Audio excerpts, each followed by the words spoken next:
Well, hello. Welcome to the Business of Cake Making podcast.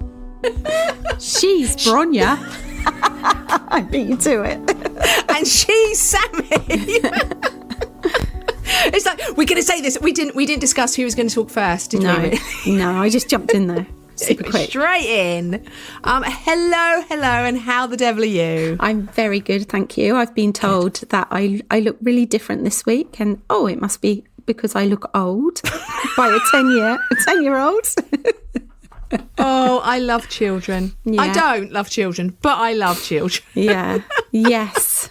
Only from the mouths of babes would you hear something like that. That's right. Well, his mother. But you are looking very tanned this evening. I am. It's just because your light's not working. Yeah. But I'm looking like pale and white and like I haven't been out to see the sun. You look like you've been to the Mediterranean for a month. I have. I did. Okay, so what are we going to chat about first? We've got a few things, haven't we? We've got a few things that we need to draw our listeners' attention to. Yeah. Firstly, mid-December, we're talking to the wonderful Natalie Stanton. I love her videos. Did you see her last Instagram post? She's probably done 10 more since then, but she looked absolutely stunning in her white coat, her white little hat. Oh, and her little hairnet. How can someone look that good wearing that outfit? Yeah. So what does Natalie Stanton do? So Natalie Stanton is a chartered so she's a former environmental health officer. So she's a former EHO. And we have had her on previously. We have had her on previously. And she said anytime she wants to come, she can come back. We went, yep, you can come back anytime. And so we've got her coming on. She's going to be interviewed mid-December. We're fingers crossed the episode to go out just before Christmas. But we want your help. Yes. We want your help on this episode. Yeah, we need any questions that you may have for Natalie. Yeah, I think, you know how sometimes you really want to ask an EHO a question, but you don't want to highlight to your environmental health officer that you don't know this shit. Like, do you know what I mean? It could be, is it okay to have mouse droppings in my cupboard? Yeah. These little cockroaches, are they okay? But no, if you have any questions that you want to ask a chartered EHO, send them in. We want to hear them. Please do. Want to hear them. Definitely. And we're also going to just have a quick chat again about Patreon, because I know it's like flogging a dead horse and all that, but it's no, new. It's not a dead horse. It's a foal. It's a newborn foal, but we're not flogging it because that'd be cruel. Yeah. So tell me about Patreon. Oh, I'm sorry. Right. So we're recording this in the evening. I've gone past. The point. Because we're normally 2:30 girls now. But no, it's 3:30. I see. We've just gone right. So Patreon. I've been telling the listener all this time the wrong address for Patreon. Did you know that? Yes. So it's patreon.com, the Business of Cake Making podcast. So patreon.com /the Business of Cake Making podcast. I haven't been putting the podcast bit at the end. I've just been saying Business of Cake Making. So yeah, /the Business of Cake Making podcast, and you will find us. And for a mere £5 per month, you can have extra. So, for example, last week's episode was about 30 minutes, but the Bigger Slice episode that you get was closer to an hour. Mm-hmm. That's what you get for £5 a month. You get more content every time. I do want to say, don't use, if you've got an Apple, if you've got an iPhone, or you're using an iPad, please don't use an app. Please don't use the Patreon app from the App Store to purchase, because you will be charged 30% extra. And that money goes to it goes to Apple. Apple charge 30%.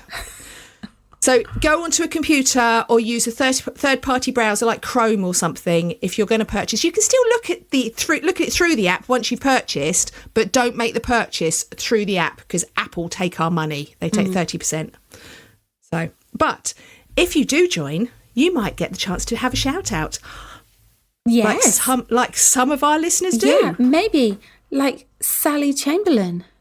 Yeah, I hear she's amazing. Oh, she's incredible. She listens to our podcast. She's got to be incredible. Yeah. And who else? I think Lindy Wordlaw. Yeah. I love you, Lindy Wordlaw. Thank you very much. Shout out to Lindy. Shout out to Lindy. Lindy. Lindy. Lindy. I hope I so spelled if it right. you want Sammy singing your name, join up to Patreon. Okay. Right. That's all our admin done. Okay. Should we do a podcast now? Yes. 5 minutes in, we might get around to doing a podcast. Today, we're going to be talking about starting your own cake shop. And our special guest is Bronya. Because, funnily enough, she's just started a cake shed. Well, she hasn't just started it, but she started a complete course. So, Bronya, I'm going to ask you some questions now. I know. I'm quite scared. I'm quite terrified, actually. Don't be. Tell me, what is a cake shed for those people who don't know? Right. So my little cake shed has revolutionised my business. It's literally a shed stuck to the side of my house that every week I put slices of cake in. I put a board out the front, which this weekend, to be fair, got blown away. Oh yeah, it's understandable. It was quite a hurricane this weekend. Yeah. But yeah, so I put a little board out the front on the pavement, and I have this shed on the side of my house, and it's an honesty box. So I put slices of cake in it. People come along, they take cake, they leave money, or they pay by PayPal. I don't have to see anyone. I don't have to talk to anyone if I don't want to. It's all in my control. And I make money every single week. There has not been one single week that I haven't taken money in my cake shed. It's fantastic, isn't it? Oh, it's so easy. It's like having a shop, but not having to be there. Well, my next question is, what made you want to have a cake shed? See, I like to write recipes, right? So I've also got a recipe newsletter called Recipes from the Cake Shed. So I've got a recipe newsletter, and I always like to write recipes. And this is like going right the way back to how I started my business, like 16, 17 years ago. I was blogging and I was writing lots of recipes, and I didn't really know what to do with the food that I was making for the blog. And it's only me and my husband, and it's a lot of cake to eat. So I started selling it. That's why I started my business in the first place. And then obviously I've been through so many different iterations of the business, from doing fairs and markets, having the shop, doing wedding cakes, celebration cakes. And then I went back to doing recipes again. And I'm like, what am I going to do with all this bloody cake that I'm making? And I saw someone else in America. She had like a cart that she used to wheel this cart out. And when she wheeled the cart out, she would just like fill it with all this stuff, and people would come along, and it was an honesty box. And I just thought that's just so sensible. That's like genius. And it's like so I really enjoyed having the shop and the bit that I really enjoyed the most about the shop is, when we would go through the shelves and we'd go, oh, we've got this plum jam. What the bloody hell are we going to do with that? Yeah. And we would make something, and it would go up on the shop floor, and people would come in and buy have a cup of tea and buy a piece of plum jam cake. Yes. And that's the bit that I enjoyed the most about the shop, was like that creative baking side.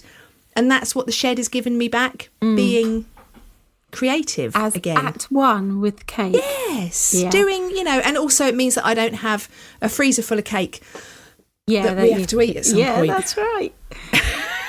But do you think anybody could do a cake shop? What sort of experience would you need? I think anyone can. I think you obviously have to have your food business set up. And I've seen people that have got cake sheds that I've messaged and gone, you're not putting...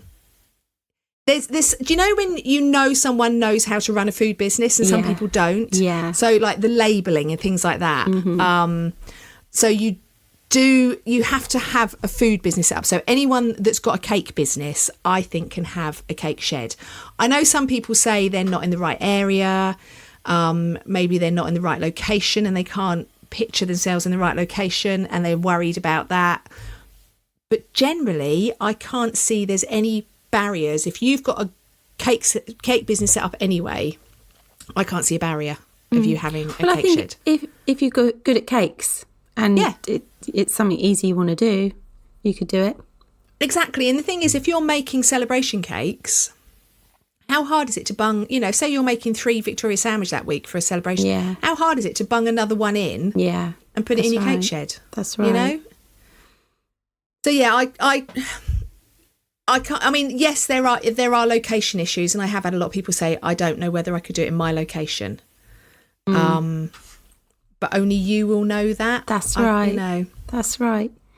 And so you've made this course. Mm-hmm.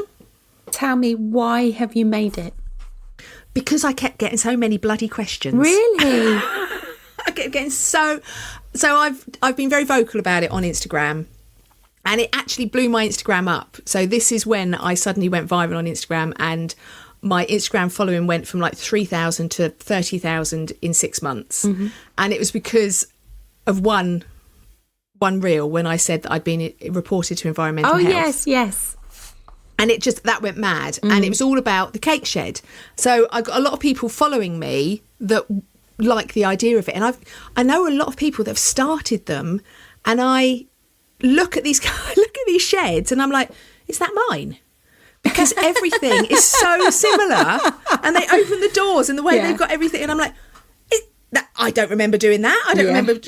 Yeah. So I know that I've influenced some people to do it. And I get a lot of questions, and it's questions that, it's like lots of like little niggly questions, like, oh, so, how do you do the packaging, and how do you do the labelling? And I was getting so many questions. I just thought, I just need to put something out there to answer all these questions and get it out into the big wide world. And that's what I've done. That's brilliant. I think it's just amazing, as you are. So tell me, what are the elements of the... sorry. So let's talk about the course. What elements will you be talking about within your module? Right, so I've got 3 modules. There are 3 modules. By the time this episode goes out, 2 modules will be available. So module 1 is all like the nitty-gritty about starting, about setting it up. It's actually the one that most of the questions have been about module 1. Yeah. So it's about allergens, packaging, labelling. Where did I buy my shed? What made me decide to buy that shed? Where do I put my shed on my house? Security. How do I take payment? So all like the little nitty gritty bits of getting your shed set up in the first place. Then module 2, which came out today, as this podcast is going out, is about production and stock. So how I manage, which to be honest, probably took me about 3 or 4 months to get the hang of. Mm-hmm. Realising how, stock levels, like my core products, the products that people like the most and that I should never not have, and the products that for me are probably a bit more experimental and I don't sell so many of. So like stock levels, when I'm baking, how I bake, how I store it, using my freezer, and what to do when you have stock left at the end of the day. Mm-hmm. And then module 3, which will be out in a couple of weeks, is all about marketing. So it's getting sales to your shed. And that will also include pricing, because I'm a bit old school and I put pricing in with marketing. So I will be talking about costings and pricing modules. So some people have different prices for items. I keep all my prices the same. Yes. And how to get, local advertising, how to build a community around your shed, and how to get people coming to your shed to purchase. And that's going to be 3 modules. And if you purchase them within 2 weeks of them coming out, there'll also be Q&As. So I'm going to do some live Q&As, which will come free if you purchase it within the first couple of weeks. Mm-hmm. If you don't, they will be available to purchase as extras. So it's just going to be 3 modules, but it sounds like they're jam-packed full of stuff. Yeah, so each module's probably, I don't know, close to an hour long. Oh, that's perfect, isn't it? You can sit down, you know watch, what? have a cup of coffee. Yeah, and watch me it. sat. It's literally I've come into my studio and just talked so much. I put my phone on the window, so it's got like a sucker on the window. Yeah. So if anyone's watching, if any of my neighbours are watching, it's me talking to my window. There's a lady who lives near me, actually, who's definitely doing something like that. And she sits the whole time with a ring light on her face. And I can just see her chatting away. Well, I mean, I've only done like 2 sessions of this so far, but yeah, I just like, so I said to her, right, I'm going into the kitchen and I'm going to do my, so there's other bits and pieces that get overlaid, you know, other different videos. It's not just my face for a whole hour. Yeah. But yeah, so when I've been talking about it, it's just, I'm talking at the window and my neighbours must think I'm bonkers. Do I care? No. Who is your course aimed at, do you think? Literally anyone who wants to start a shed and is not quite sure. So a lot of people I know have started sheds and then they've like been messaging me to sort of like, so they've started and then they've gone, oh, my sales aren't as good as I'd hoped. What should I do? So anyone that's like wavering, if they've already started a shed and they're not sure that they're doing it, you know, I don't want to say doing it right because I don't know it all and I don't know your area and I don't know your bakes and your cakes. But I think because I've had the experience of the shop, I've got like a little bit more experience of sales and cake sales and things like that. So anyone that wants to start a shed and wants a bit of advice, really. So anyone that wants to make money, anyone wants to do something with their cake business that's not just celebration cakes. Now, I've got a question for you.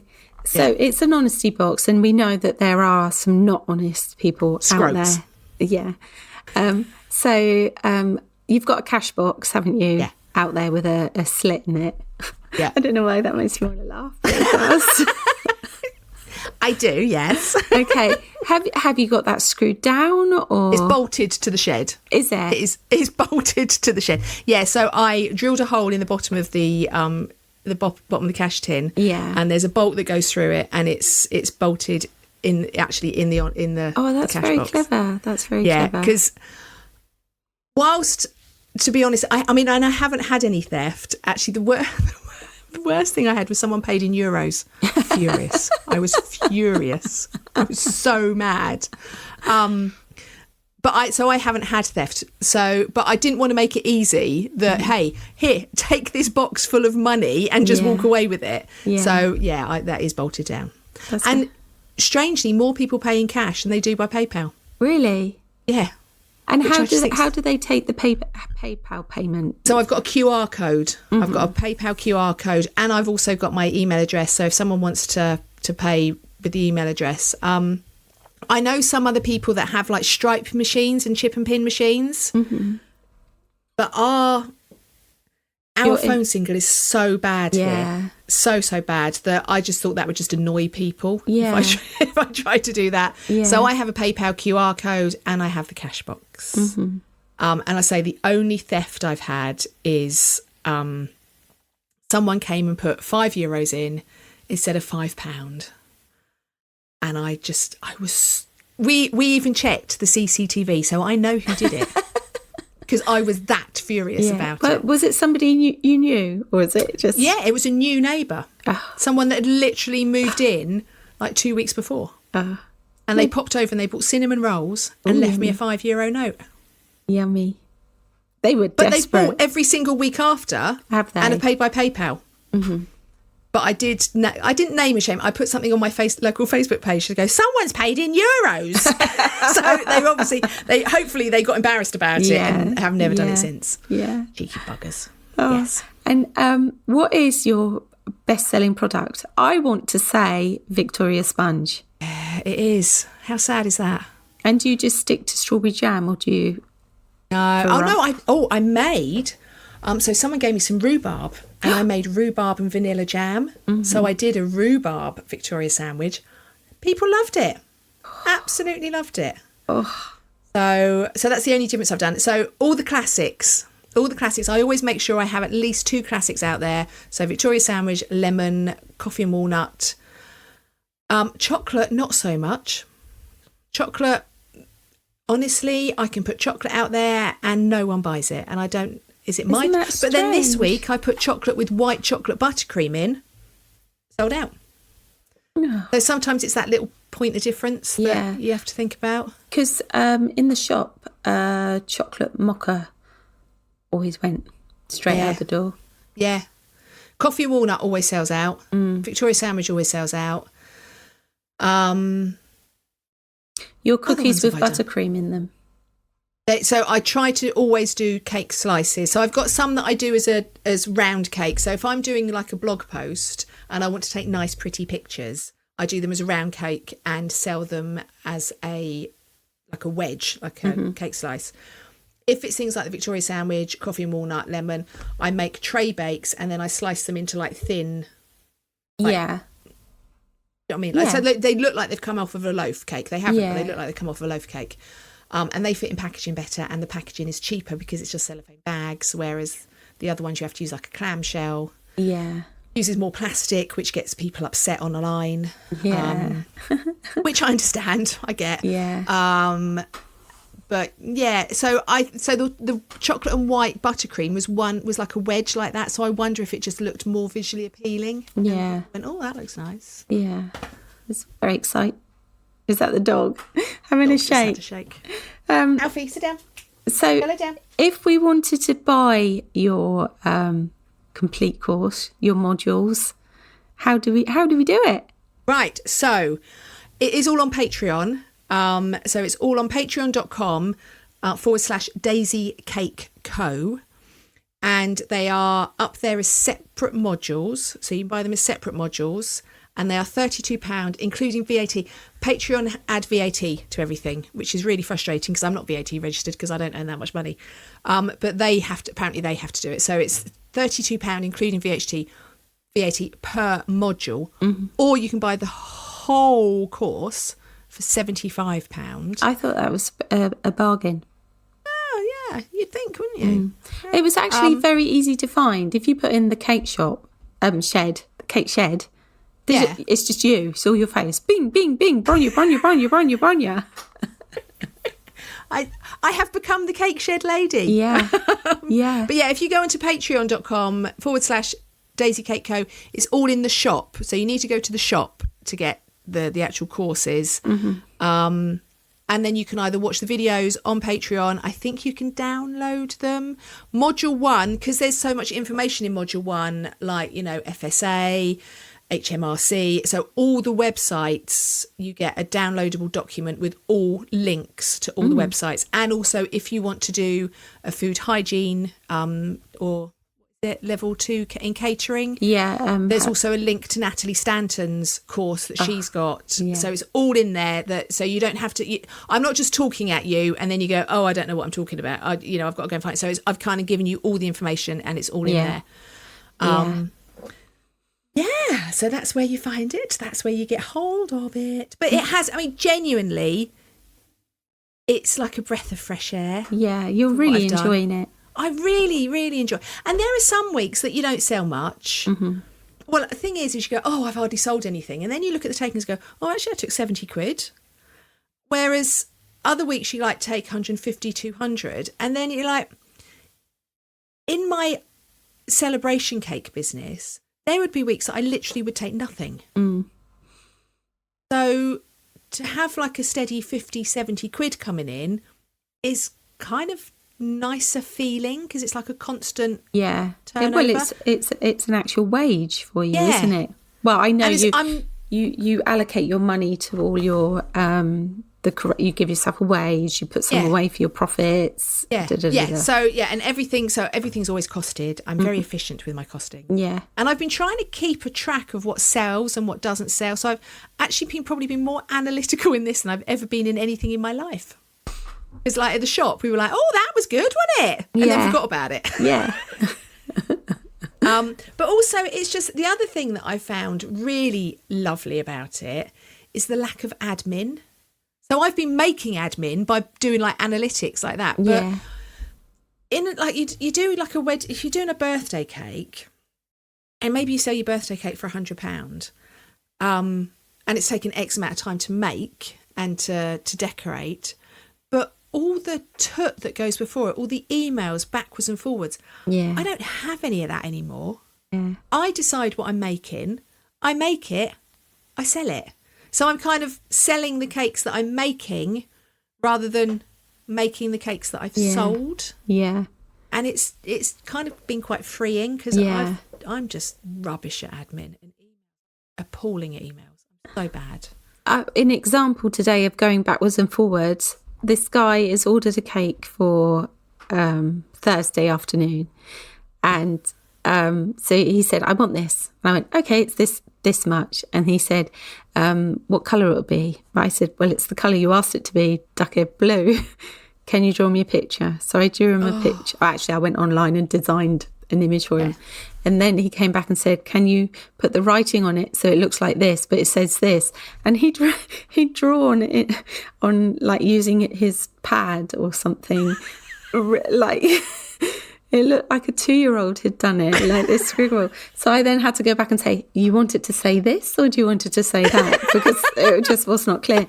And then he's come back and said, yes, I'm going to pay today. And I went, well, okay, I'll wait for your payment. Yes, I'm going to pay today. When I've paid, I will let you know. I've paid now.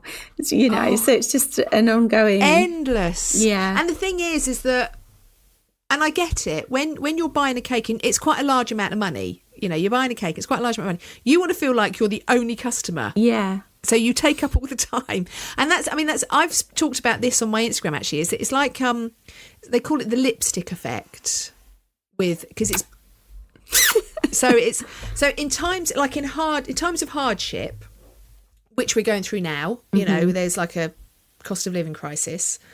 People still want a treat. Mm. So it's a big thing to order a big cake. To spend like £100 on a cake is like quite a big thing. But to go down to a box on the side of someone's house and spend £2.50 or £5. So that would be a massive treat for me. Yeah, and it's I'd love a treat. To do that.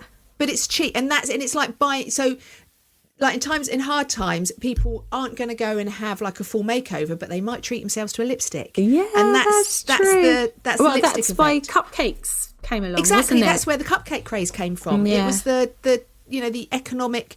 I mean, it was like a world depression, wasn't it, in the 90s? Yeah, and that's how the cupcake craze came out. So it's that kind of thing. Yeah, people still want to treat themselves. So £2.50 for a slice of cake. Well, hey, yeah, Well, nice. It is very nice. I think we've covered as much as we can. So I think. Yes. So I've lost all my words. So in the next bit, I'm actually going to talk a little bit about what's in the course a bit more. Yeah.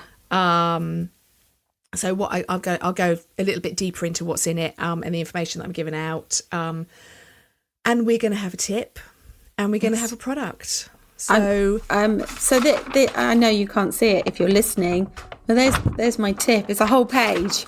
Jeez, it's a whole page. So if you want to hear what Sammy has written for a whole page, I'm intrigued. Yeah. Go over to patreon.com, the Business of Cake Making podcast, and you can hear the rest of that. You can listen on Spotify. Did you know that? You can sign up and listen extra on Spotify. But other than that, if you're not doing that, thank you for joining us today. Yeah. It's been wonderful to hear you. We love you. You're amazing. And please join us on Instagram, Business of Cake Making. And it's time to say bye.